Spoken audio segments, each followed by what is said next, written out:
तो 8वां नवरात्र है सुख संपदा की देवी महागौरी का, जो घर में सुख शांति देती हैं। तो 8वें नवरात्रे के दिन चक्र जागृत करने का दिन है। महागौरी की आराधना से यह चक्र जागृत होता है। महागौरी की उत्पत्ति से कथा माँ पार्वती से जुड़ी होती है।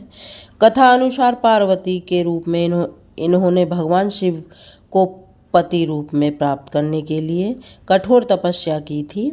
इस कठोर तपस्या के कारण इनकी देह क्षीण और वर्ण काला पड़ गया।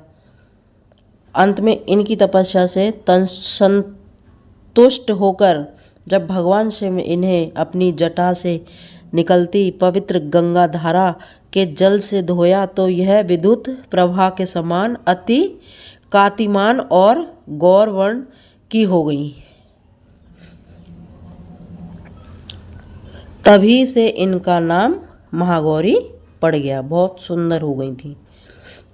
तो देवी दुर्गा ने महिषासुर राक्षस पर विजय पाई थी, इसलिए अष्टमी के दिन देवी दुर्गा के गौरी रूप की पूजा होती है। इनकी पूजा विवाहित महिलाओं को विशेष फल प्रदान करने वाली होती है। जो शादीशुदा स्त्री हैं, बहन हैं, बेटी हैं, माँ हैं, इनकी पूजा जरूर करें। और गौर वर्ण वाली इस देवी का वाहन हिम के समान सफ़ेद रंग वाला वृषभ अर्थात बैल है। इनके सारे वस्त्र एवं आभूषण सफ़ेद हैं।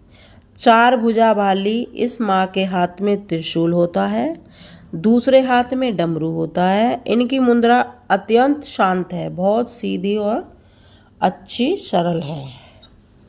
तो चलिए जानते हैं इनकी माँ की पूजा कैसे करते हैं।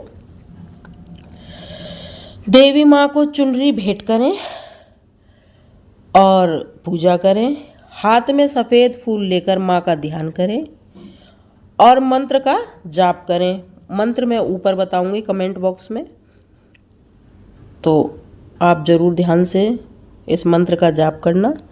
देवी स्थान को तोरण का मांगलिक पुत्र पुष्प से सजाएं, पत्र पुष्प से सजाएं तथा स्थापित देवी देवताओं के उन्हें नाम मंत्रों द्वारा पूजन करें। माँ का ध्यान ऊपर लिखे मंत्र से करें। माँ का शास्त्रीय विधि से पूजन उनके करने वाले सभी रोगों से मुक्त हो जाता है। जो सच्चे मन से उनका पूजन करता है वो रोगों से मुक्त हो जाता है। शरीर में कोई कष्ट नहीं होता, कोई बीमारी नहीं होती।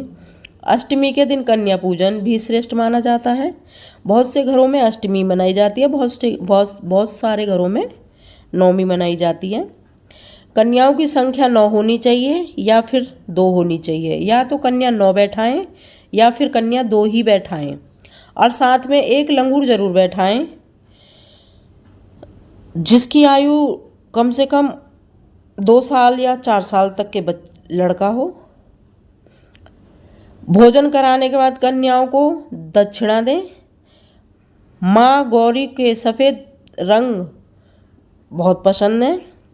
सफ़ेद रंग बहुत पसंद है माँ गौरी को, इसलिए आप माँ गौरी को सफ़ेद रंग जब कलश रखें तो सफ़ेद रंग का ही रूमाल बिछाएं जब पूजा करें महागौरी की।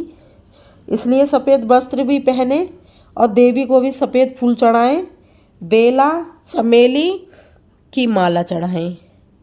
तो ये है हमारी महागौरी की पूजा आराधना।